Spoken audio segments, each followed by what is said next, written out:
श्री परमात्मने नमः। ओम श्रीमन्नारायणाय नमः। श्री विष्णु पुराण पंचम अंश पहला अध्याय। वसुदेव देवकी का विवाह। भार पीड़िता पृथ्वी का देवताओं के सहित क्षीर समुद्र पर जाना और भगवान का प्रकट होकर उसे धैर्य बंधाना। कृष्णावतार का उपक्रम। श्री मैत्रेय जी बोले, नृपाणां कथितः सर्वो भवता वंश विस्तरः वंशानुचरितं चैव यथावदनुवर्णितम्। अंशावतारो ब्रह्मर्षे योऽयं यदुकुलोद्भवः विष्णुस्तं विस्तरेणाहं श्रोतुमिच्छामि तत्त्वतः। चकारायानि कर्माणि भगवान् पुरुषोत्तम अंशाशेषेणावतीर्योऽव्यं तत्र तानि मुदे वद। मैत्रेय जी बोले, भगवान, आपने राजाओं के संपूर्ण वंशों का विस्तार तथा उनके चरित्रों का क्रमशः यथावत वर्णन किया। अब हे महर्षि, यदुकुल में जो भगवान विष्णु का अंशावतार हुआ था उसे मैं तत्वतः और विस्तार पूर्वक सुनना चाहता हूँ। हे मुने, भगवान पुरुषोत्तम ने अपने अंशांश से पृथ्वी पर अवतीर्ण होकर जो जो कर्म किए थे उन सब का आप मुझे वर्णन सुनाइए। श्री पराशर जी बोले कि मैत्रेय श्रूयतामेतत् तत्पृष्टोऽहमिह त्वया विष्णोरंशाश सम्भूति चरितं जगतो हितम्। हे मैत्रेय, तुमने मुझसे जो कुछ पूछा है वह संसार में परम मंगलकारी भगवान श्री विष्णु के अंशावतार का चरित्र सुनो।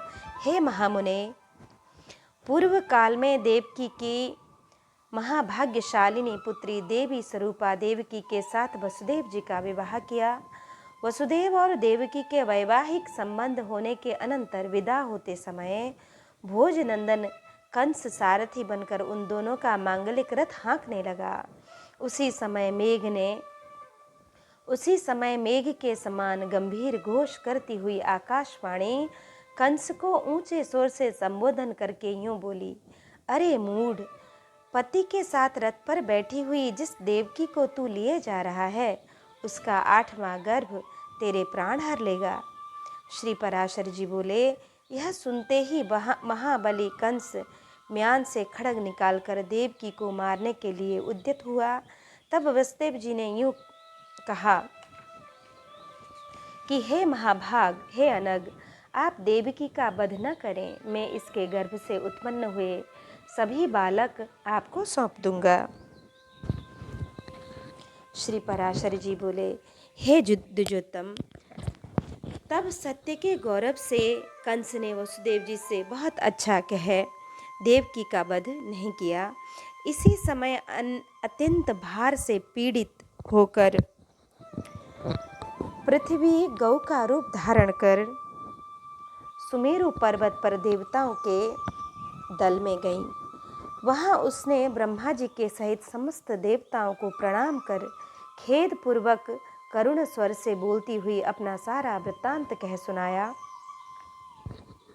और पृथ्वी बोली कि जिस प्रकार अग्नि सुवर्ण का तथा सूर्य गौ किरण समूह का परम गुरु है, उसी प्रकार संपूर्ण लोकों के गुरु श्री नारायण मेरे गुरु हैं। हे प्रजापतियों, पति और पूर्वजों के पूर्वज ब्रह्मा जी हैं तथा वे ही कला काष्ठा निमेष स्वरूप अव्यक्त मूर्तिमान काल हैं। हे देव श्रेष्ठगण, आप सब लोगों का समूह भी उन्हीं का अंश स्वरूप है। आदित्य मरुदगण, साध्य गण, रुद्र, वसु, अग्नि, पितृगण और अत्रि आदि प्रजापतिगण, ये सब अप्रमेय महात्मा श्री विष्णु के ही रूप हैं। यक्ष, राक्षस, दैत्य, पिशाच, सर्प दानव, गंधर्व और अप्सरा आदि भी महात्मा विष्णु के ही रूप हैं। ग्रह, नक्षत्र तथा तारागणों से चित्रित आकाश, अग्नि, जल, वायु, मैं और इंद्रियों के संपूर्ण विषय, यह सारा जगत विष्णुमय ही है। तथापि उन अनेक रूपधारी विष्णु के ये रूप समुद्र की तरंगों के समान रात दिन एक दूसरे के बाध्य बाधक होते रहते हैं। इस समय कालनेमी आदि दैत्यगण मर्त्य लोक पर अधिकार जमाकर अहरनिश जनता को क्लेश कर रहे हैं। जिस कालनेमी को सामर्थ्यवान भगवान विष्णु ने मारा था, इस समय वही उग्रसेन के पुत्र महान असुर के रूप कंस के रूप में उत्पन्न हुआ है। अरिष्ट, धेनुक, केशी, प्रलंब, नरक, सुंद, बलि का पुत्र अति भयंकर बाणासुर तथा और भी जो महाबलवान दुरात्मा राक्षस राजाओं के घर में उत्पन्न हो गए हैं, उनकी मैं गणना नहीं कर सकती। हे दिव्य मूर्तिधारी देवगण, इस समय मेरे ऊपर महाबलवान और गर्वीले दैत्य राजाओं की अनेक अक्षौणी सेनाएं हैं। हे अमरेश्वरों, मैं आप लोगों को यह बतलाए देती हूँ कि अब मैं उनके अत्यंत भार से पीड़ित होकर अपने को धारण करने में सर्वथा असमर्थ हो गई हूँ। अतः हे महाभागगण, आप लोग मेरे भार उतारने का अब कोई ऐसा उपाय कीजिए जिससे मैं अत्यंत व्याकुल होकर रसातल को न चली जाऊं। पृथ्वी के इन वाक्यों को सुनकर उसके भार उतारने के विषय में समस्त देवता गणों की प्रेरणा से भगवान ब्रह्मा जी ने कहना आरंभ किया। यथाह वसुधा सर्वं सत्यमेव दिवौकसः अहं भवो भवन्तश्च सर्वे नारायणात्मकः। हे देवगण, पृथ्वी ने जो कुछ कहा है वह सर्वथा सत्य ही है। वास्तव में मैं, शंकर और आप सब लोग नारायण का स्वरूप ही हैं। उनकी जो विभूतियाँ हैं, उनकी परस्पर न्यूनता और अधिकता ही बाध्य तथा बाधक रूप से रहा करती है। इसलिए आओ हम सब लोग क्षीर सागर के पवित्र तट पर चलें, जहाँ श्री हरि की आराधना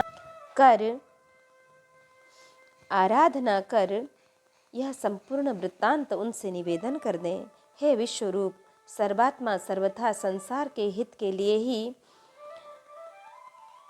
अपने शुद्ध सत्वांश से अवतीर्ण होकर पृथ्वी में धर्म की स्थापना करते हैं। वे विश्वरूप सर्वथा संसार के हित के लिए ही शुद्ध सत्वांश से अवतीर्ण होकर पृथ्वी में धर्म का स्थापना करते हैं।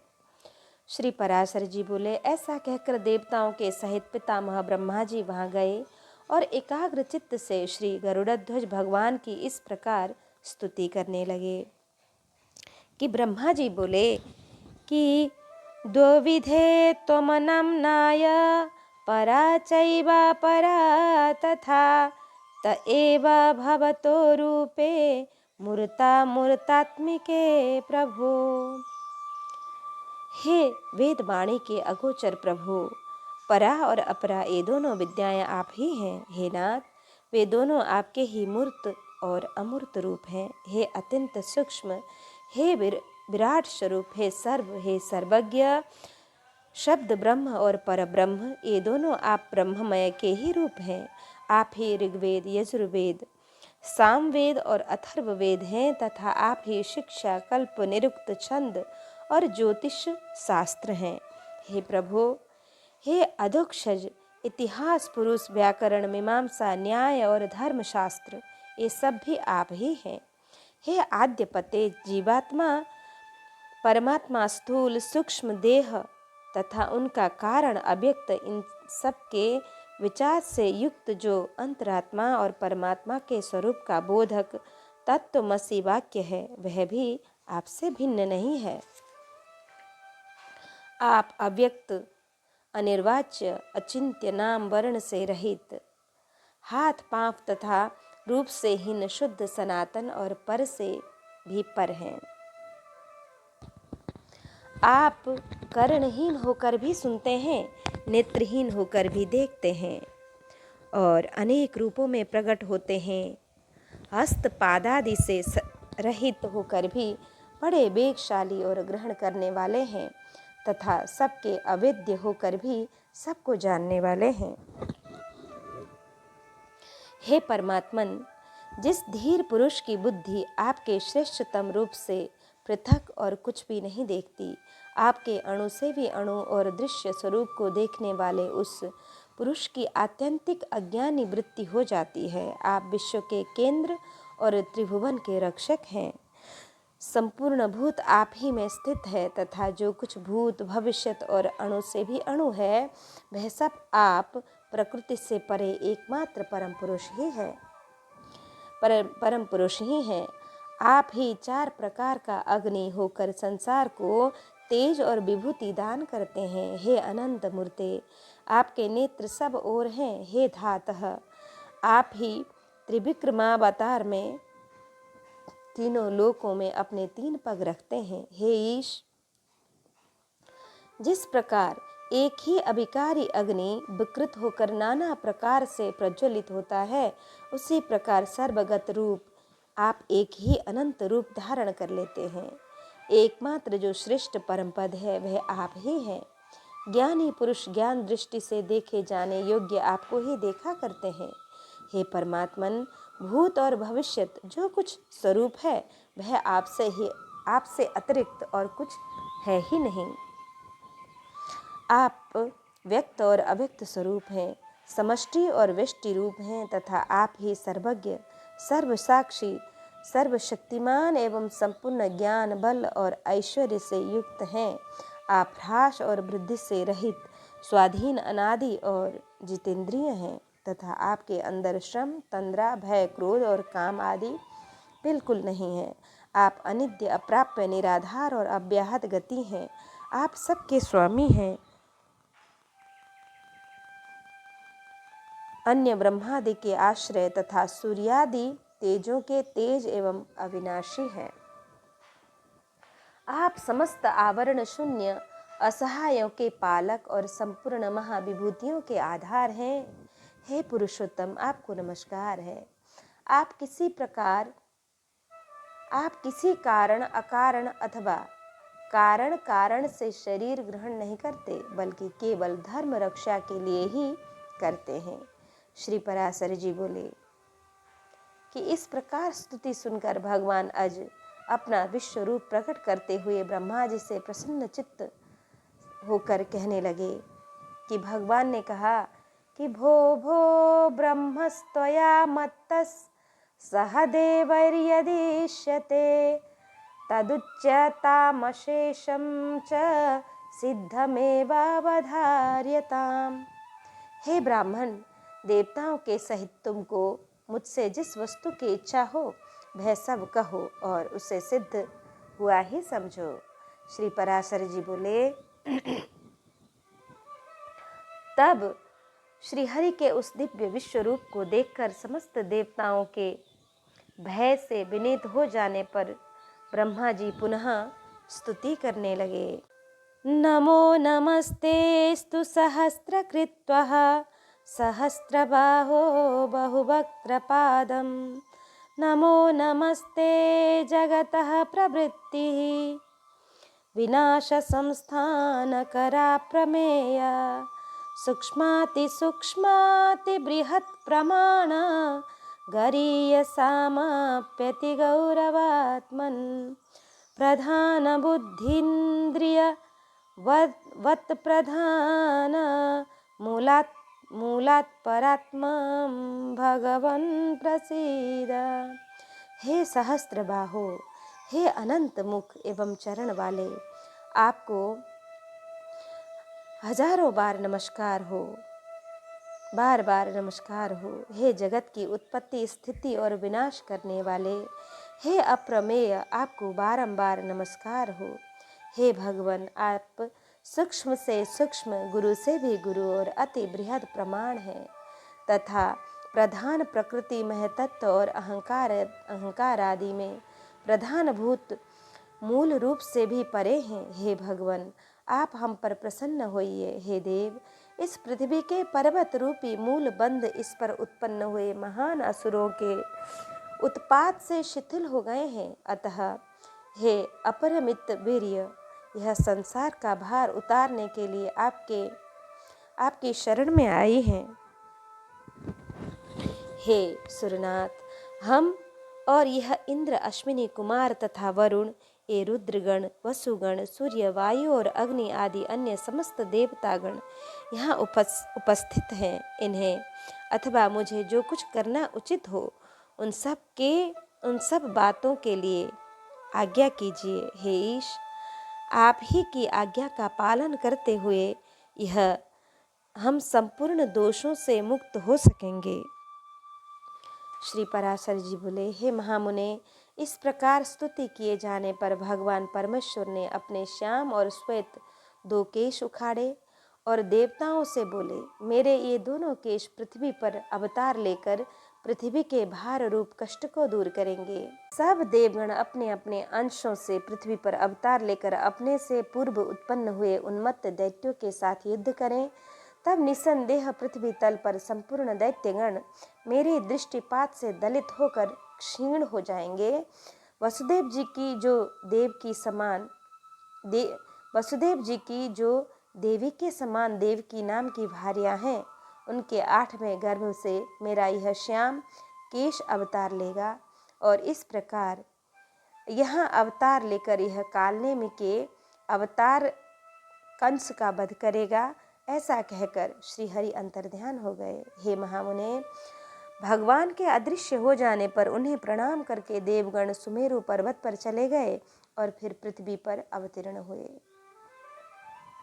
इसी समय भगवान नारद जी ने कंस से आकर कहा कि देवकी के 8वें गर्भ में भगवान धरणीधर जन्म लेंगे। नारद जी से यह समाचार पाकर कंस ने कुपित होकर वसुदेव और देवकी को कारागृह में बंद कर दिया। हे द्विज, देवकी जी भी जैसा कि उन्होंने पहले कह दिया था, अपने प्रत्येक पुत्र को कंस को सौंपते रहे।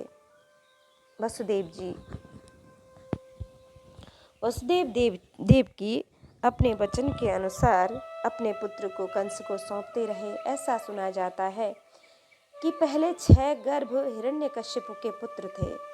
भगवान विष्णु की प्रेरणा से योग निद्रा उन्हें क्रमशः गर्भ में स्थित करती रही।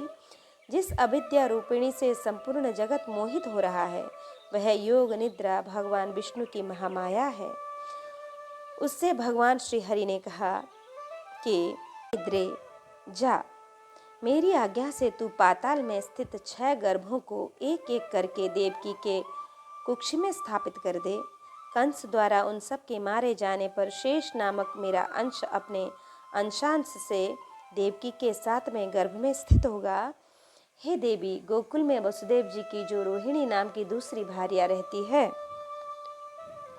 उसके उदर में उस 7वें गर्भ को ले जाकर तू इस प्रकार स्थापित कर देना जिससे वह उसी के जठर से उत्पन्न हुए के समान जान पड़े। उसके विषय में संसार यही कहेगा कि कारागार में बंद होने के कारण भोजराज कंस के भय से देवकी का 7वां गर्भ गिर गया। यह श्वेत शैल शिखर के समान वीर पुरुष गर्भ से आकर्षण किए जाने के कारण संसार में शंकर्षण नाम से प्रसिद्ध होगा। तदंतर हे शुभे, देवकी के 8वें गर्भ में मैं स्थित होऊंगा। उस समय तू भी तुरंत ही यशोदा के गर्भ में चली जाना। वर्षा ऋतु में भाद्रपद कृष्ण अष्टमी को रात्रि के समय में जन्म लूंगा और तू नवमी को उत्पन्न होगी। हे अनिंदिते, तो उस समय मेरी शक्ति से अपनी मति फिर जाने के कारण वसुदेव जी मुझे तो यशोदा के और तुझे देवकी के शयनागृह में ले जाएंगे। तब हे देवी, कंस तुझे पकड़कर पर्वत शिला पर पटक देगा। उसके पटकते ही तू आकाश पर स्थित हो जाएगी। उस समय मेरे गौरव से सहस्त्र नयन इंद्र सिर झुकाकर प्रणाम करने के अनंतर तुझे भगिनी रूप से स्वीकार करेगा। तू भी शुंभ निशुंभ आदि सहस्त्रों दैत्यों को मारकर अपने अनेक स्थानों में समस्त पृथ्वी को सुशोभित करेगी। तू ही भूति, संतति, शांति और कांति है। तू ही आकाश, पृथ्वी, धृति, लज्जा, पुष्टि और उषा है। उसके अतिरिक्त संसार में और भी जो कोई शक्ति है, वह सब तू ही है। जो लोग प्रातःकाल और सायंकाल अत्यंत नम्रता पूर्वक तुझे आर्या, दुर्गा, वेद गर्भा, अंबिका, भद्रा, भद्रकाली, क्षेमदा और भाग्यदा आदि कहकर तेरी स्तुति करेंगे। उनकी समस्त कामनाएं मेरी कृपा से पूर्ण हो जाएंगी। मदिरा और मांस की भेंट चढ़ाने से तथा भक्ष्य और भोज्य पदार्थों द्वारा पूजा करने से प्रसन्न होकर तू मनुष्य की संपूर्ण कामनाओं को पूर्ण कर देगी। तेरे द्वारा दी हुई वे समस्त कामनाएं मेरी कृपा से निस्संदेह पूर्ण होंगी। हे देवी, अब तू मेरे बतलाए हुए स्थान को जा। भगवान का गर्भ प्रवेश तथा देवगण द्वारा देवकी की स्तुति। श्री पराशर जी बोले, यथोक्तं सा जगद्धात्री देवदेवेन वै तथा षड्गर्भ गर्भविन्यासं चक्रे चान्यस्य कर्षणम्। हे मैत्रेय, देव श्री विष्णु भगवान ने जैसा कहा था उसके अनुसार जगद्धात्री योग माया ने 6 गर्भों को देवकी के उदर में स्थित किया और 7वें को उनमें से निकाल लिया। इस प्रकार 7वें गर्भ के गृहिणी के उदर में पहुंच जाने पर श्रीहरि ने तीनों लोकों का उद्धार करने की इच्छा से देवकी के गर्भ में प्रवेश किया। भगवान परमेश्वर के आज्ञानुसार योग माया भी उसी दिन यशोदा के गर्भ में स्थित हुई। हे द्विज, विष्णु अंश से पृथ्वी में पधारने पर आकाश में ग्रहगण ठीक ठीक गति से चलने लगे और ऋतुगण भी मंगलमय होकर शोभा पाने लगे। उस समय अत्यंत तेज से देदीप्यमाना देवकी जी को कोई भी देख न सकता था। उन्हें देखकर दर्शकों के चित्त थकित हो जाते थे। तब देवतागण अन्य पुरुष तथा स्त्रियों को दिखाई न देते हुए अपने शरीर में गर्भ रूप से भगवान विष्णु को धारण करने वाली देवकी जी अहर्निश स्तुति करने लगे। देवता बोले कि भगवान को धारण करने वाली देवकी जी की अहर्निश स्तुति करने लगे। देवता बोले, प्रकृतिस्त्वं परा सूक्ष्मा ब्रह्मगर्भा भवा पुरः ततो वाणी जगद्धातुर्वेदगर्भा से शोभने। हे शोभने, आप पहले ब्रह्म प्रतिबिंब धारिणी मूल प्रकृति हुई थी और फिर जगत विधाता की वेद गर्भा वाणी हुई। हे सनातने, आप ही सृज्य पदार्थों को उत्पन्न करने वाली और आप ही सृष्टि रूपा हैं।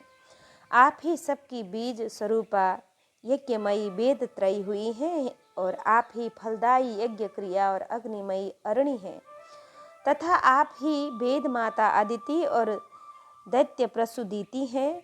आप ही दिनकरी प्रभा और ज्ञान गर्भा गुरु शुश्रूषा हैं और आप ही न्यायमयी परम नीति और विन्यास संपन्न लज्जा हैं।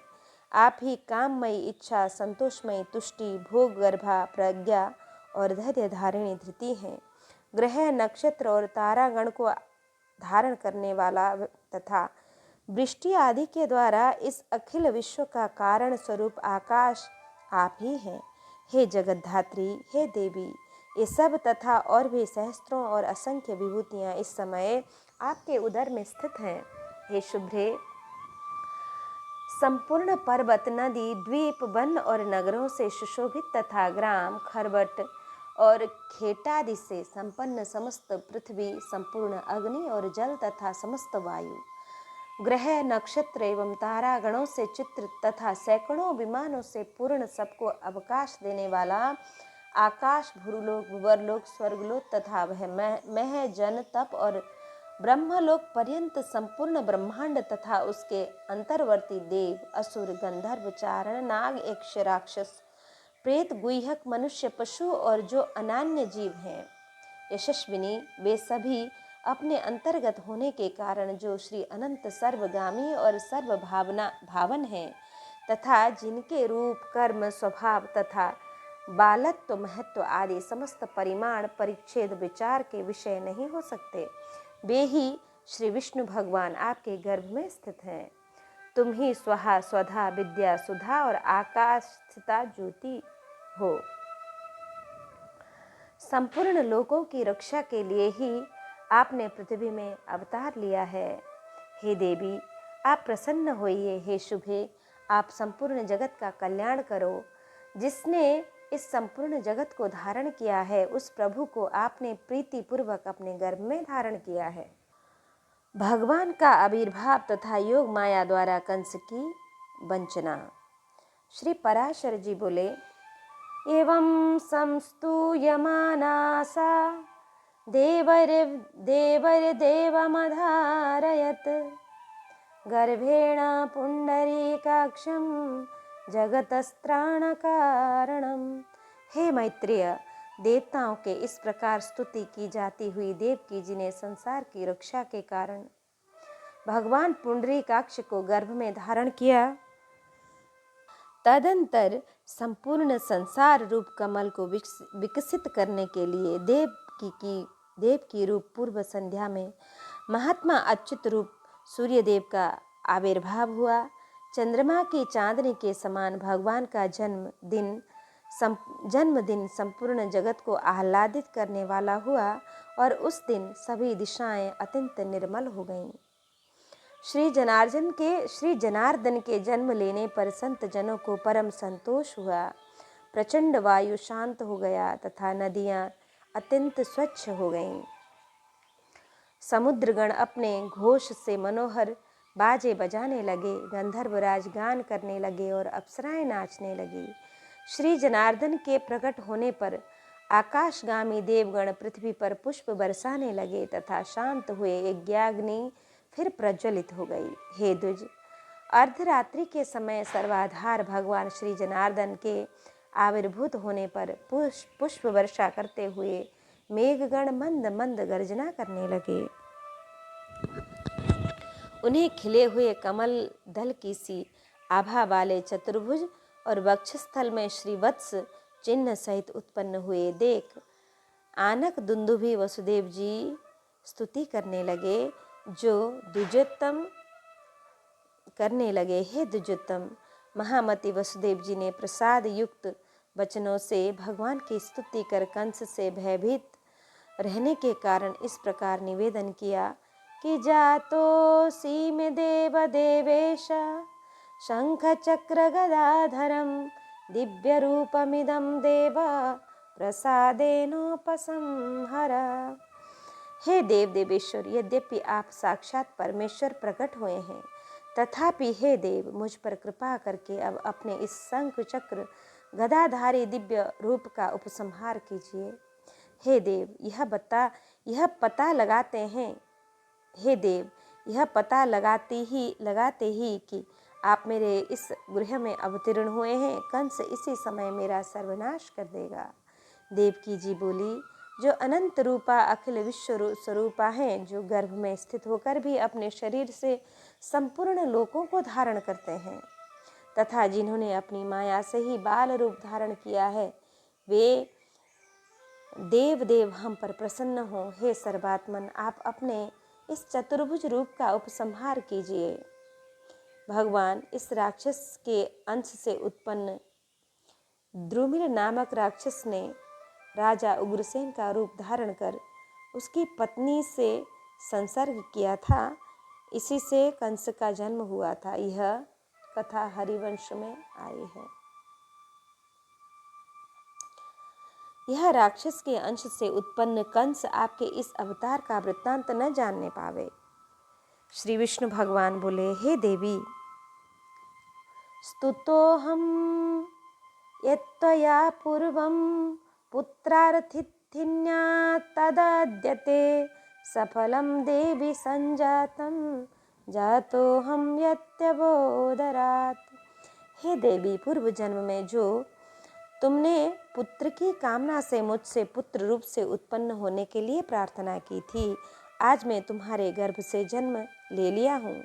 इससे तुम्हारी वह कामना पूर्ण हो गई। श्री पराशर जी बोले, हे मुनि श्रेष्ठ, ऐसा कहकर भगवान मौन हो गए तथा वसुदेव जी भी उन्हें इस रात्रि में ही लेकर बाहर निकले।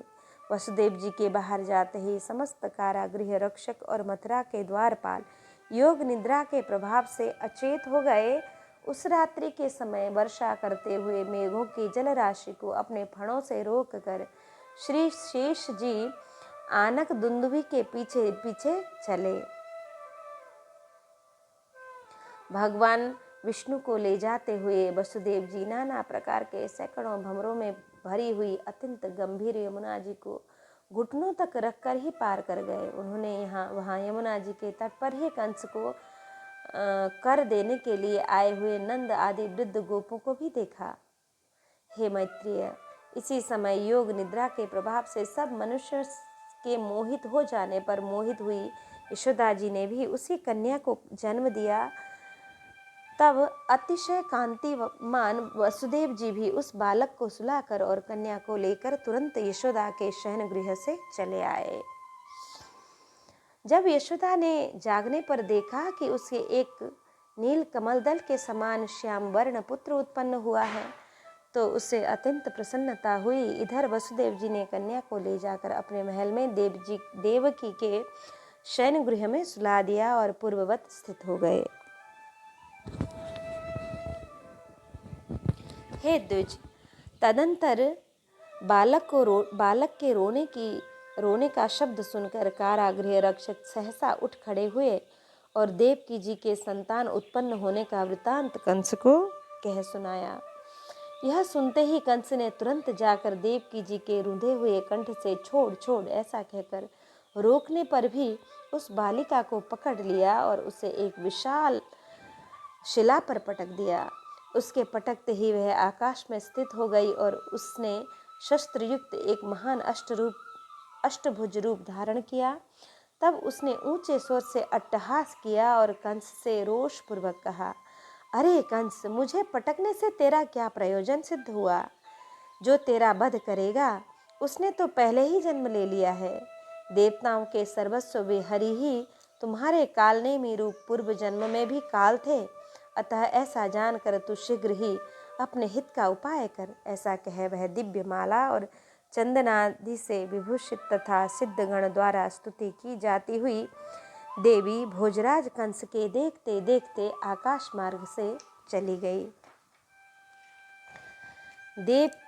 वसुदेव देवकी का कारागृह से मोक्ष। श्री पराशर जी बोले कि तब कंस ने खिन्न चित्त से प्रलंब और केसी आदि समस्त मुख्य असुरों को बुलाकर कहा कि कंस बोला, हे प्रलंब महाबाहो केशिन्धेनु कपूतने अरिष्टाद्यास्तथैवान्ये श्रूयतां वचनं मम। हे प्रलंब, हे महाबाहो, हे केशिन, हे धेनुक, हे पूतने तथा हे अरिष्ट आदि अन्य असुरगण, मेरा वचन सुनो। यह बात प्रसिद्ध हो रही है कि दुरात्मा देवताओं ने मेरे मारने के लिए कोई यत्न किया है, किंतु मैं वीर पुरुष अपने वीर्य से सताए हुए इन लोगों को कुछ भी नहीं गिनता हूँ। अल्पवीर्य इंद्र, अकेले घूमने वाले महादेव अथवा छिद्र असावधानी का समय ढूंढकर दैत्यों का वध करने वाले विष्णु से उनका क्या कार्य सिद्ध हो सकता है? मेरे बाहुबल से दलित आदित्यों, अल्पवीर्य पशुगणों, अग्नियों तथा अन्य समस्त देवताओं से भी मेरा क्या अनिष्ट हो सकता है? आप लोगों ने क्या देखा नहीं कि मेरे साथ युद्ध भूमि में आकर देवराज इंद्र वक्षस्थल में नहीं, अपनी पीठ पर बाणों की बौछार सहता हुआ भाग गया था। जिस समय इंद्र ने मेरे राज्य में वर्षा होना बंद कर दिया था, उस समय क्या मेघों ने मेरे बाणों से बिंद कर ही यथेष्ट जल नहीं बरसाया? हमारे गुरु ससुर जरासंध को छोड़कर क्या पृथ्वी के और सभी नृपतिगण मेरे बाहुबल से भयभीत होकर मेरे सामने सिर नहीं झुकाते? हे दैत्य श्रेष्ठगण, देवताओं के प्रति मेरे चित्त में अवज्ञा होती है और हे वीरगण, उन्हें अपने मेरे वध का यत्न करते देखकर तो मुझे और हंसी आती है। यद्यपि हे दैत्येंद्रो, उन दुष्ट और दुरात्माओं के अपकार के लिए मुझे और भी अधिक प्रयत्न करना चाहिए। अतः पृथ्वी में जो कोई यशस्वी और यज्ञ करता हो, उनका देवताओं के अपकार के लिए सर्वथा वध कर देना चाहिए। देवकी के गर्भ से उत्पन्न हुई बालिका ने यह भी कहा है कि वह मेरा पूर्वभूत प्रथम जन्म का काल निश्चय ही उत्पन्न हो चुका है। अतः आजकल पृथ्वी पर उत्पन्न हुए बालकों के विषय में विशेष सावधानी रखनी चाहिए और जिस बालक में विशेष बल का उद्रेक हो उसे यत्नपूर्वक मार देना चाहिए। असुरों को इस प्रकार आज्ञा दे कंस ने कारागृह में जाकर तुरंत ही वसुदेव और देवकी को बंधन से मुक्त कर दिया। और कंस बोला, मैंने अब तक आप दोनों के बालकों की तो वृथा ही हत्या की, मेरा नाश करने के लिए तो कोई और ही बालक उत्पन्न हो गया, परंतु आप लोग इसका कुछ दुख न माने, क्योंकि उन बालकों की होनहार ऐसी ही थी। आप लोगों के प्रारब्ध दोष से ही उन बालकों को अपने जीवन से हाथ धोना पड़ा। श्री पराशर जी बोले, हे द्विजश्रेष्ठ, इस प्रकार उन्हें ढाढ़स बंधा और बंधन से मुक्त कर कंस ने शंकित चित्त से अपने अंतःपुर में प्रवेश किया। पूतना वध। श्री पराशर जी बोले, विमुक्तो वसुदेवोऽपि नंदस्य शकटं गतः प्रहृष्टं दृष्टवान् नंदं पुत्रो जातो ममेति वै। बंदी गृह से छूटते ही वसुदेव जी नंद जी के छकड़े के पास गए तो उन्हें इस समाचार से अत्यंत प्रसन्न देखकर मेरे पुत्र का जन्म हुआ है। तब वसुदेव जी ने भी उनसे आनंद पूर्वक कहा, अब वृद्धावस्था में भी आपने पुत्र का मुख देख लिया, यह बड़े सौभाग्य की बात है। आप लोग जिसलिए यहाँ आए थे वह राजा का सारा वार्षिक कर दे ही चुके हैं। यहाँ धनवान पुरुषों को और अधिक न ठहरना चाहिए। आप लोग जिसलिए यहाँ आए थे वह कार्य पूरा हो चुका है, अतः अब और अधिक किस लिए ठहरे हुए हैं। यहाँ देर तक ठहरना ठीक नहीं है। अतः हे नंद जी, आप लोग शीघ्र ही अपने गोकुल को जाइए। वहाँ पर रोहिणी से उत्पन्न हुआ जो मेरा पुत्र है उसकी भी आप उसी तरह रक्षा कीजिए जैसे अपने इस बालक की। वसुदेव जी के ऐसा कहने पर नंद आदि महाबलवान गोपगण छकड़ों में रखकर लाए हुए भांडों से कर चुका कर चले गए और उनके गोकुल में रहते समय बाल घातिनी पुतना ने रात्रि के समय सोए हुए कृष्ण को गोद में लेकर उनके मुख में अपना स्तन दे दिया। रात्रि के समय पुतना जिस बालकों के मुख में अपना स्तन दे देती थी उसी का शरीर तत्काल नष्ट हो जाता था। कृष्णचंद्र ने क्रोधपूर्वक उसके स्तन को अपने हाथों से खूब दबाकर पकड़ लिया और उसे उसके प्राणों के सहित पीने लगे। तब स्नायु बंधनों के शिथिल हो जाने से पूतना घोर शब्द करती हुई मरते समय महाभयंकर रूप धारण कर पृथ्वी पर गिर पड़ी। उसके घोर नाद को सुनकर भयभीत हुए ब्रजवासीगण जाग उठे और देखा कि कृष्ण पूतना की गोद में है और वह मारी गई है। हे द्विजोत्तम, तब भयभीता यशोदा ने कृष्ण को गोद में लेकर उन्हें गौ की पूंछ से झाड़कर बालक का ग्रह दोष निवारण किया। नंद गोप ने भी आगे के वाक्य कहकर विधि पूर्वक रक्षा करते हुए श्री कृष्ण के मस्तक पर गोबर का चूर्ण लगाया। रक्षतु त्वमशेषाणां भूतानां प्रभवो हरिः यस्य नाभि समुद्भूत पंकजाद भवन जगत। जिनकी नाभि से प्रकट हुए कमल से संपूर्ण जगत उत्पन्न हुआ है वे संपूर्ण भूतों के आदि स्थान श्रीहरि तेरी रक्षा करें। ये नंद गोप बोले, जिनकी दाढ़ों के अग्रभाग पर स्थापित होकर भूमि संपूर्ण जगत को धारण करती है वे वराह रूपधारी श्री केशव तेरी रक्षा करें। जिन विभु ने अपने नखाग्रों से शत्रु के वक्षस्थल को विदीर्ण कर दिया था वे नृसिंह रूपी जनार्दन तेरी सर्वत्र रक्षा करें। जिन्होंने क्षणमात्र में सशस्त्र त्रिविक्रम रूप धारण करके अपने 3 पगों से त्रिलोकी को नाप लिया था वे वामन भगवान तेरी रक्षा करें। गोविंद तेरे सिर की, केशव कंठ की, विष्णु गुह्य स्थान की और जठर की तथा जनार्दन जंघा और चरणों की रक्षा करें। तेरे मुख, बाहु, प्रबाहु, मन और संपूर्ण इंद्रियों की अखंड ऐश्वर्य से संपन्न अविनाशी श्री नारायण रक्षा करें। तेरे अनिष्ट करने वाले जो प्रेत, कुष्मांड और राक्षसों, बेशार्ग, धनुष, चक्र और गदा धारण करने वाले भगवान विष्णु की शंख ध्वनि से नष्ट हो जाए।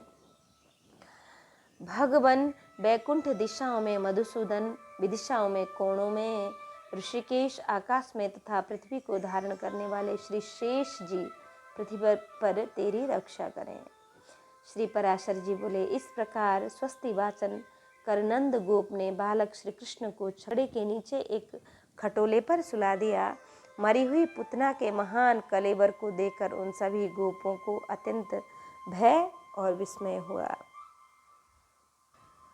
शकट भंजन यमलार्जुन उद्धार, ब्रजवासियों का गोकुल से वृंदावन में जाना और वर्षा वर्णन। श्री पराशर जी बोले कि कदाचिच्छ कटस्थाय दस्ययानो मधुसूदना चीपे चिक्षेप चरणा बूर्ध्वं स्थान्यार्थी प्ररुरोदः। एक दिन छकड़े के नीचे सोए हुए मधुसूदन ने दूध के लिए रोते रोते ऊपर को लात मारी। उनकी लात लगते ही वह छकड़ा लौट गया। उसमें रखे हुए कुंभ और भांड आदि फूट गए और वह उल्टा जा पड़ा। हे द्विज, उस समय हाहाकार मच गया। समस्त गोप गोपीगण उस समय वहां पहुंचे और उस बालक को उत्तान सोए हुए देखा। तब गोपगण पूछने लगे कि इस छकड़े को किसने उलट दिया है, बताओ तो वहां पर खेलते हुए बालकों ने कहा, इस कृष्ण ने ही तो गिराया है। हमने अपनी आंखों से देखा है कि रोते रोते इसने एक लात मारी। इसके लात लगते ही यह छकड़ा गिरकर उलट गया है। यह और किसी का काम नहीं है। यह सुनकर गोप गणों के चित्त में अत्यंत विस्मय हुआ तथा नंद गोपों ने अत्यंत चकित होकर बालक को उठा लिया। फिर यशोदा ने भी छकड़े में रखे हुए फूटे भांडों के टुकड़ों की और उस छकड़े की दही, पुष्प, अक्षत और पुष्प आदि से पूजा की। इस समय श्री वसुदेव जी के कहने से गर्गाचार्य जी ने गोपों से छिपे छिपे गोकुल में आकर उन दोनों बालकों के द्विजोचित संस्कार किए। उन दोनों के नामकरण संस्कार करते हुए महामती गर्ग जी ने बड़े का नाम राम और छोटे का कृष्ण बतलाया। हे विप्र, वे दोनों बालक थोड़े ही दिनों में गऊओं के गोष्ठ में रेंगते रेंगते हाथ और घुटनों के बल चलने वाले हो गए। गोबर और राख भरे शरीर से इधर उधर घूमते हुए उन बालकों को यशोदा और रोहिणी रोक नहीं सकती थी। कभी वे गऊओं के घोष में खेलते तो कभी बछड़ों के मध्य में चले जाते तथा कभी उसी दिन जन्मे हुए बछड़ों की पूंछ पकड़ पकड़ कर खींचने लगते थे। एक दिन जब यशोदा सदा एक ही स्थान पर साथ साथ खेलने वाले उन दोनों अत्यंत चंचल बालकों को न रोक सकी तो उसने अनायास ही सब कर्म करने वाले श्री कृष्ण को रस्सी से कटिभाग में कसकर उखल में बांध दिया और रोष पूर्वक इस प्रकार कहने लगी कि शशाक यदा यशोदा तौ बाला बेकस्थानचरा भुवौ शशाकनो वारयितुं क्रीडान्तावति चञ्चलौ दाम्ना मध्ये ततो बध्या बबन्ध तुमुलूखले कृष्णमक्लिष्ट कर्माणा माह चेदमर्षिता। अरे चंचल, अब तुझ में सामर्थ्य हो तो चला जा। ऐसा कहकर कुटुम्बिनी यशोदा अपने घर के धंधे में लग गईं और उसके गृह कार्य में व्यग्र हो जाने पर कमल नयन श्री कृष्ण उखल को खींचते खींचते यमलार्जुन के बीच में गए और उन दोनों वृक्षों के बीच में तिरछी पड़ी हुई उखल को खींचते हुए उन्होंने ऊंची शाखाओं वाले यमलार्जुन वृक्ष को उखाड़ डाला। तब उनके उखेड़ने का कट-कट शब्द सुनकर वहाँ ब्रजवासी लोग दौड़ आए और उन दोनों महावृक्षों को तथा उनके बीच में कमर में रस्सी से कसकर बंधे हुए बालकों उन नन्हे-नन्हे अल्प दांतों की श्वेत किरणों से शुभ्र हास करते देखा। तभी से रस्सी से बंधने के कारण उनका नाम दामोदर पड़ गया। तब नंद गोप आदि समस्त वृद्ध गोपों ने महान उत्पातों के कारण अत्यंत भयभीत होकर आपस में यह सलाह की कि अब इस स्थान पर रहने का हमारा कोई प्रयोजन नहीं है, हमें किसी और महावन को चलना चाहिए, क्योंकि यहाँ नाश के कारण स्वरूप पूतना वध, छकड़े का लौट जाना तथा आदि किसी दोष के बिना ही वृक्षों का गिर पड़ना इत्यादि बहुत से उत्पात दिखाई देने लगे हैं। अतः जब तक कोई भूमि संबंधी महान उत्पात ब्रज को नष्ट न करे, तब तक शीघ्र ही हम लोग इस स्थान को छोड़कर वृंदावन चलें। इस प्रकार वे समस्त ब्रजवासी चलने का विचार कर अपने अपने कुटुंब के लोगों से कहने लगे, शीघ्र ही चलो, देर मत करो। तब वे ब्रजवासी वत्सपाल दल बांध कर एक क्षण में ही छकड़ों और गऊओं के साथ उन्हें हाँकते हुए चल दिए। हे द्विज, वस्तुओं के अवशिष्टांगों से युक्त वह ब्रजभूमि क्षण भर में ही काक तथा भास आदि पक्षियों से व्यक्त हो गई। और तब श्री लीला बिहारी भगवान श्री कृष्ण ने गौओं की अभिवृद्धि की इच्छा से अपने शुद्ध चित्त से नित्य वृंदावन धाम का चिंतन किया।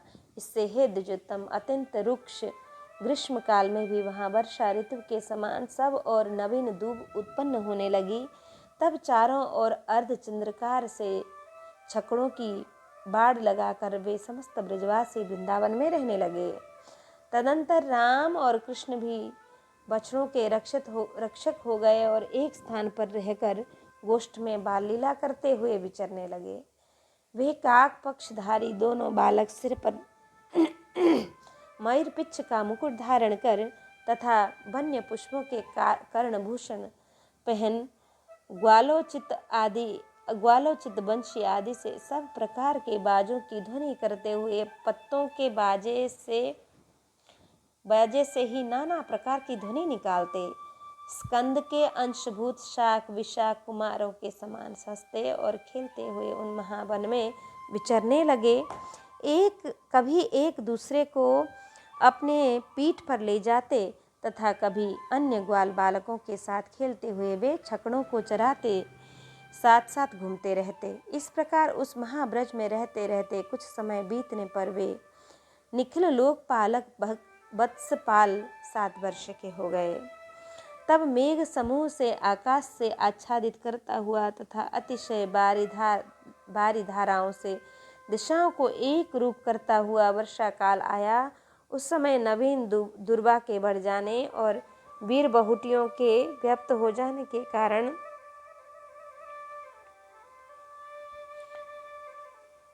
पृथ्वी पद्मराग विभूषिता मरकत मणि से जान पड़ने लगी। जिस प्रकार नया धन पाकर दुष्ट पुरुषों का चित्त उच्छृंखल हो जाता है, उसी प्रकार नदियों का जल सब और अपना निर्दिष्ट मार्ग छोड़कर बहने लगा।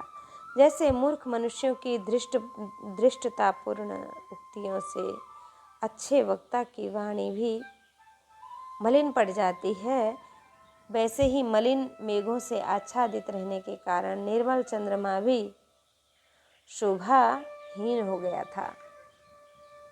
जिस प्रकार विवेकहीन राजा के संग में गुणहीन मनुष्य भी प्रतिष्ठा प्राप्त कर लेता है, उसी प्रकार आकाश मंडल में गुण रहित इंद्रधनुष स्थित हो गया।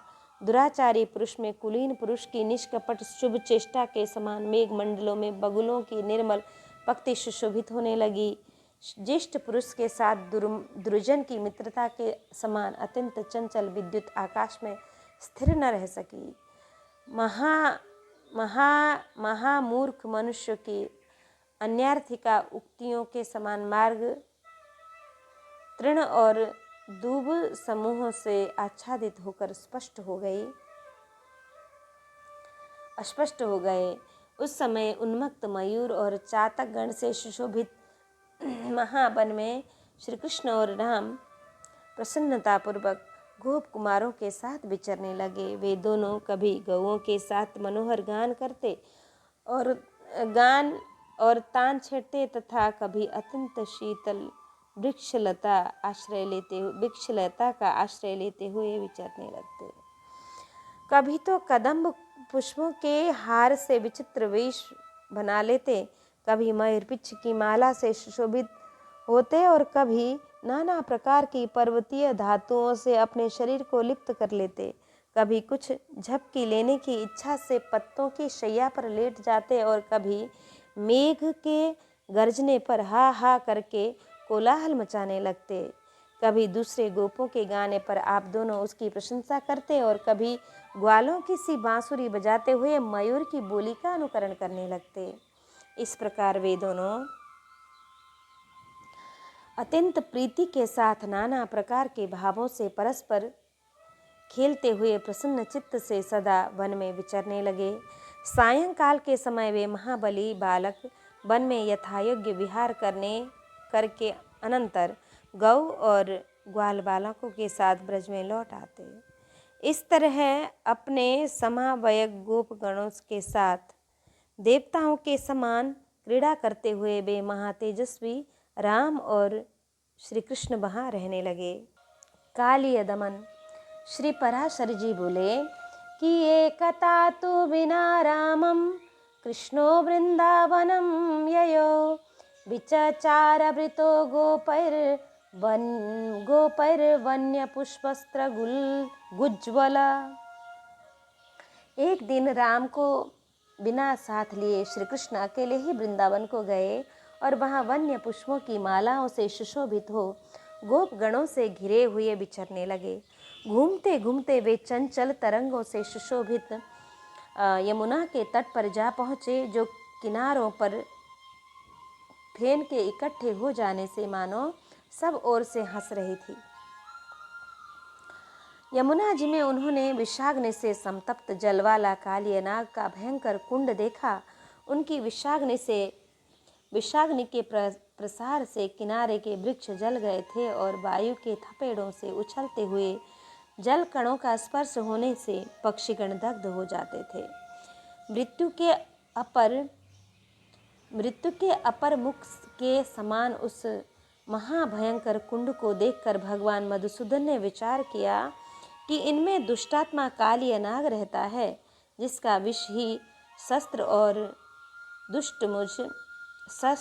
है और जो दुष्ट मुझ अर्थात मेरी विभूति गरुड़ से पराजित हो समुद्र को छोड़कर भाग आया है। इसने इस समुद्रगामिनी संपूर्ण यमुना को दूषित कर दिया है। अब इसका जल प्यासे मनुष्यों, गौओं के भी काम में नहीं आता। अतः मुझे इस नागराज का दमन करना चाहिए, जिससे ब्रजवासी लोग निर्भय होकर सुखपूर्वक रहें। इस कुमार्गगामी दुरात्मा को शांत करना चाहिए। इसलिए ही तो मैंने इस लोक में अवतार लिया है। अतः अब मैं इस ऊंची नीची शाखाओं वाले पास ही के कदम वृक्ष पर चढ़कर वायु पक्षी नागराज के कुंड में कूदता हूँ। श्री पराशर जी बोले कि हे मैत्रेय, ऐसा विचार कर भगवान अपनी कमर कसकर वेग पूर्व नागराज के कुंड में कूद पड़े।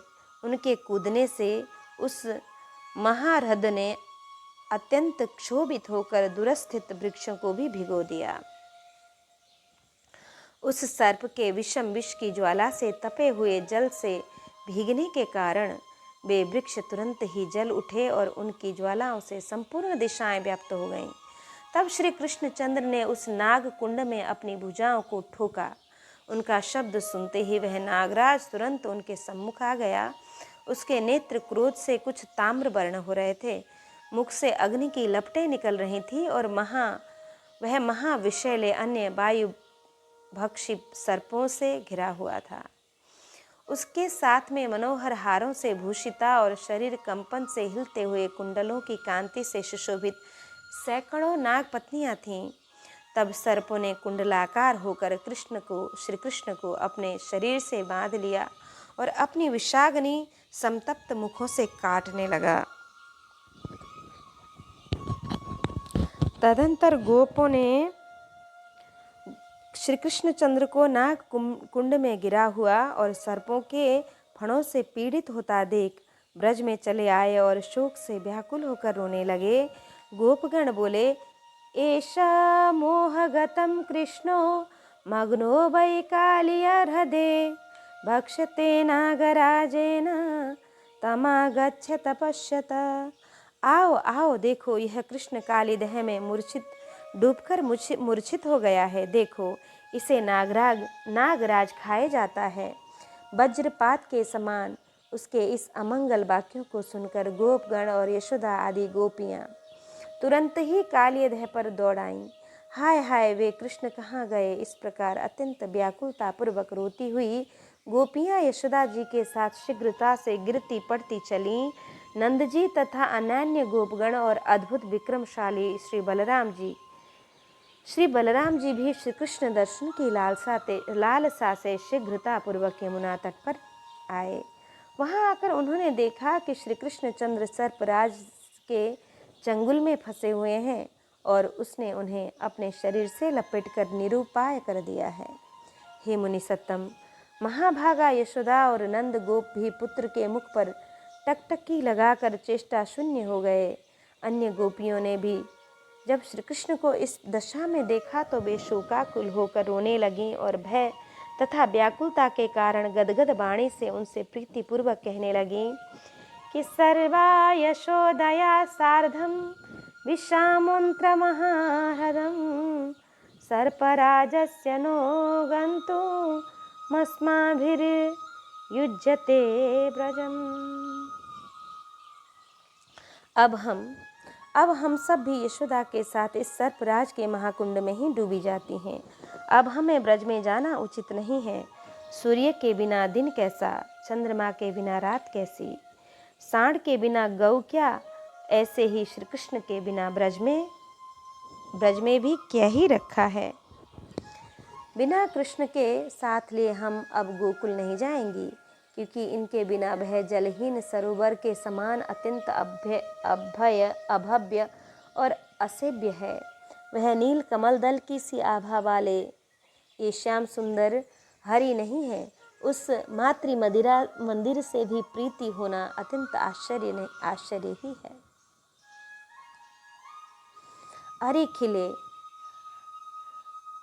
खिले हुए कमल दल के सदृश कांति युक्त नेत्रों वाले श्रीहरि को देखे बिना अत्यंत दीन हुई किस प्रकार ब्रज में रह सकेंगी हम, जिन्होंने अपनी अत्यंत मनोहर बोली से हमारे संपूर्ण मनोरथों को अपने वशीभूत कर लिया है। उन कमल नयन श्री कृष्ण चंद्र के बिना हम नंद जी के गोकुल को नहीं जाएंगी। अरे गोपियों, देखो सर्पराज के फण से आवृत होकर भी श्री कृष्ण मुख में हमें देखकर मधुर मुस्कान से सुशोभित हो रहा है। श्री पराशर जी बोले, गोपियों के ऐसे वचन सुनकर तथा त्रास व्यूहल चकित नेत्र गोपों को पुत्र के मुख पर दृष्टि लगाए अत्यंत दीन नंद जी के और मूर्छाकुल यशोदा को देखकर महाबली रोहिणी नंदन बलराम जी ने अपने संकेत में श्री कृष्ण से कहा कि हे देवेश्वर, क्या आप अपने को अनंत नहीं जानते? फिर किस लिए यह अत्यंत मानव भाव व्यक्त कर रहे हैं? पहियों की नाभि जिस प्रकार अरों का आश्रय होती है, उसी प्रकार आप ही जगत के आश्रयकर्ता, हर्ता और रक्षक हैं तथा आप ही त्रैलोक्य स्वरूप और वेद त्रयमयी हैं। हे अचिंत्यात्मन, इंद्र, रुद्र, अग्नि, वसु, आदित्य, मरुदगण और अश्विनी कुमार समस्त योगीजन आप ही का चिंतन करते हैं। हे जगन्नाथ, संसार के हित के लिए पृथ्वी का भार उतारने की इच्छा से ही आपने मर्त्य लोक में अवतार लिया है। आपका अग्रज मैं भी आप ही का अंश हूँ। हे भगवान, आपके मनुष्य लीला करने पर ये गोप वेशधारी समस्त देवगण भी आपकी लीलाओं का अनुसरण करते हुए आप ही के साथ रहते हैं। शाश्वत पहले अपने विहारार्थ देवांगनाओं को गोपी रूप से गोकुल में अवतीर्ण कर पीछे आपने अवतार लिया है। हे कृष्ण, यहाँ अवतीर्ण होने पर हम दोनों के तो ये गोप और गोपियाँ ही बांधव हैं। फिर अपने इन दुखी बांधवों की क्यों अपेक्षा करते हैं। हे कृष्ण, यह मनुष्य भाव और बाल चापल्यता तो आप बहुत दिखा चुके हैं। अब तो शीघ्र ही इस दुष्टात्मा का, जिसके शस्त्र दांत ही हैं, दमन कीजिए। श्री पराशर जी बोले कि इस प्रकार स्मरण कराए जाने पर मधुर मुस्कान से अपने ओष्ठ संपुट को खोलते हुए श्री कृष्णचंद्र ने उछलकर अपने शरीर को सर्प के बंधन से छुड़ा लिया और फिर अपने दोनों हाथों से उसका बीच का फण झुकाकर उससे नतमस्तक सर्प के ऊपर चढ़कर बड़े वेग से नाचने लगे। श्री कृष्ण के चरणों की धमक से उसके प्राण मुख में आ गए। वह अपने जिस मस्तक को उठाता उसी पर कूदकर भगवान उसे झुका देते थे। श्री कृष्णचंद्र की भ्रांति, भ्रम, रेचक तथा दंडपात नाम के नृत्य संबंधिनी गतियों के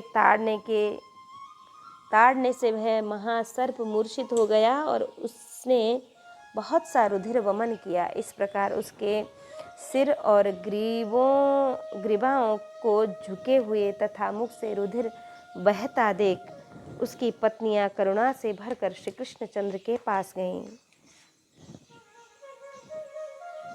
नाग पत्नियां बोली, हे देव देवेश्वर, हमने आपको पहचान लिया। आप सर्वज्ञ और सर्वश्रेष्ठ हैं, जो अचिंत्य और परम ज्योति हैं। आप उसी के अंश परमेश्वर हैं। जिस स्वयंभू और व्यापक प्रभु की स्तुति करने में देवतागण समर्थ नहीं हैं, उन्हीं आपके स्वरूप का हम स्त्रियां किस प्रकार वर्णन कर सकती हैं। पृथ्वी, आकाश, जल, अग्नि और वायु स्वरूप यह संपूर्ण ब्रह्मांड, जिनका छोटे से छोटा अंश है, उनकी स्तुति हम किस प्रकार कर सकेंगी। योगी जन जिनके नित्य स्वरूप को यत्न करने पर भी जान नहीं पाते तथा जो परमार्थ रूप अणु से भी अणु और स्थूल से भी स्थूल है, उसे हम नमस्कार करती हैं। जिनके जन्म में विधाता और अंत में काल हेतु नहीं है तथा जिनका स्थिति करता भी कोई अन्य नहीं है, उन्हें सर्वदा नमस्कार करती हूँ। इस कालिय नाग के दमन में आपको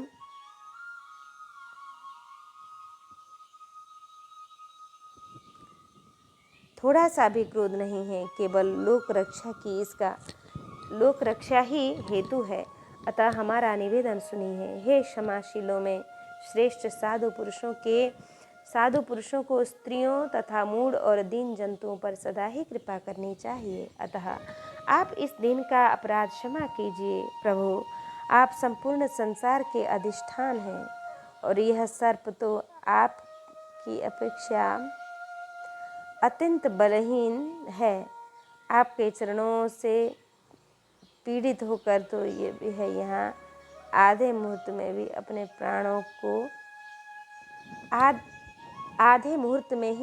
प्राण छोड़ देगा। हे अव्यय, प्रीति समान से और द्वेष उत्कृष्ट से देखे जाते हैं, फिर कहाँ तो यह अल्प वीर्य सर्प और कहाँ अखिल भुवनाश्रय आप। इसके साथ आपका द्वेष कैसा। हे जगतपति, हे जगत स्वामिन, इस दिन पर दया कीजिए। हे प्रभु, अब यह नाग अपने प्राण छोड़ना ही चाहता है। कृपया इसे हमें पति की भिक्षा में दीजिए। पर थका मादा होने पर भी नागराज कुछ ढाढ़स बांध कर भुवनेश्वर जगन्नाथ, हे महापुरुष, हे देव, यह नाग अब अपने प्राण छोड़ना ही चाहता है। कालिया नाग, कृपया आप हमें पति की भिक्षा दीजिए।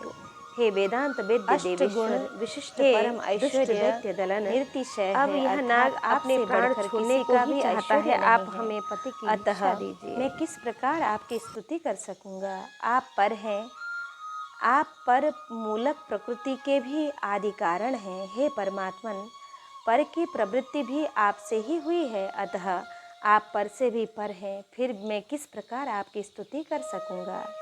जिनसे ब्रह्मा, रुद्र, चंद्र, इंद्र, मरुदगण, अश्विनी कुमार, वसुगण और आदित्य आदि सभी उत्पन्न हुए हैं, उन आपकी मैं किस प्रकार स्तुति कर सकूंगा? यह संपूर्ण जगत जिनके काल्पनिक अवयव का एक सूक्ष्म अवयवांश मात्र है, उन आपकी मैं किस प्रकार स्तुति कर सकूंगा? जिन सदसत कार्य कारण स्वरूप के वास्तविक रूप को ब्रह्मा आदि देवेश्वर गण भी नहीं जानते, उन आपकी मैं किस प्रकार स्तुति कर सकूंगा? जिनकी पूजा ब्रह्मा आदि देवगण नंदन वन के पुष्प, गंध और अनुलेपन आदि से करते हैं, उन आपकी मैं किस प्रकार पूजा कर सकता हूँ? देवराज इंद्र जिनके अवतार रूपों की सर्वदा पूजा करते हैं, तथापि यथार्थ रूप को नहीं जान पाते, उन आपकी मैं किस प्रकार पूजा करूं? योगी गण अपनी समस्त इंद्रियों को उनके विषयों से खींचकर जिनका ध्यान पूर्वक पूजन करते हैं, उन आपकी मैं किस प्रकार पूजा कर सकता हूँ? जिन प्रभु के स्वरूप की चित्त में भावना करके योगीजन भावमय पुष्प आदि से ध्यान द्वारा उपासना करते हैं, उन आपकी मैं किस प्रकार स्तुति कर सकता हूँ? सोहम ते देव देवेश नार्चनादौ स्तुतौ न च सामर्थ्यवान कृपामात्र मनोवृत्ति प्रसीद में। हे देवेश्वर, आपकी पूजा अथवा स्तुति करने में मैं असमर्थ हूँ, सर्वथा असमर्थ हूँ। मेरी चित्त वृत्ति तो केवल आपकी कृपा की ओर ही लगी हुई है, अतः आप मुझ पर प्रसन्न होइए। हे केशव, मेरा जिसमें जन्म हुआ है वह सर्प जाति का अत्यंत क्रूर स्वभाव होता है। यह मेरी जातीय स्वभाव है, यह मेरा जातीय स्वभाव है। हे अच्युत, इसमें मेरा कोई अपराध नहीं है। इस संपूर्ण जगत की रचना और संहार आप ही करते हैं। आपकी और संसार की रचना के साथ उसके जाति, रूप और स्वभावों को भी आप ही बनाते हैं। हे ईश्वर, आपने मुझे जाति, रूप जैसा स्वभाव से युक्त करके भेजा, जैसा बनाया है उसी के अनुसार मैंने यह चेष्टा भी की है। हे देव, यदि मेरा आचरण विपरीत हो तब तो अवश्य आपके कथानुसार मुझे दंड देना उचित है। तथापि हे जगत स्वामिन, आपने मुझ अज्ञ को जो दंड दिया है वह आपसे मिला हुआ दंड मेरे लिए कहीं अच्छा है, किंतु दूसरे का बर भी अच्छा नहीं। परंतु आपने मेरे पुरुषार्थ और विष को नष्ट करके मेरा भली प्रकार मान मर्दन कर दिया है। अब केवल मुझे प्राणदान दीजिए और आज्ञा कीजिए कि मैं क्या करूं। श्री भगवान बोले कि नात्रं स्थेयं त्वया सर्प कदाचिद्यमुना जले सुपुत्र परिवारस्तुं समुद्र सलिलं व्रज मत्पादानि च ते सर्पा दृष्ट्वा मूर्धनि सागरे गरुडः पन्नगरीपुस्त्य त्वयि न प्रहरिष्यति। हे सर्प, अब तुझे इस यमुना जल में नहीं रहना चाहिए, तो शीघ्र ही अपने पुत्र और परिवार के सहित समुद्र के जल में चला जा। तेरे मस्तक पर मेरे चरण चिन्ह को देखकर समुद्र में रहते हुए भी सर्पों का शत्रु गरुड़ तुझ पर प्रहार नहीं करेगा। श्री पराशर जी बोले, सर्पराज कालिय से ऐसा कह भगवान हरि ने उसे छोड़ दिया और वह उन्हें प्रणाम करके समस्त प्राणियों के देखते देखते अपने सेवक, पुत्र, बंधु और स्त्रियों के सहित अपने उस कुंड को छोड़कर समुद्र को चला गया। सर्प के चले जाने पर गोपगण लौटे हुए मृत पुरुष के समान श्री कृष्ण चंद्र को आलिंगन कर प्रीतिपूर्वक उनके मस्तक को नेत्र जल से भिगोने लगे। कुछ अन्य गोपगण यमुना को स्वच्छ जल वाली देख प्रसन्न होकर लीला विहारी श्री कृष्णचंद्र की विस्मित चित्त से स्तुति करने लगे। तदंतर अपने उत्तम चरित्रों के कारण गोपियों से गीयमान और गोपों से प्रशंसित होते हुए श्री कृष्णचंद्र ब्रज में चले गए। इति श्री विष्णु पुराणे पंचमेंशे सप्तमोऽध्याय। कृष्णाय वासुदेवाय हरये परमात्मने प्रणतक्लेशनाशाय श्रीकृष्णाय वयं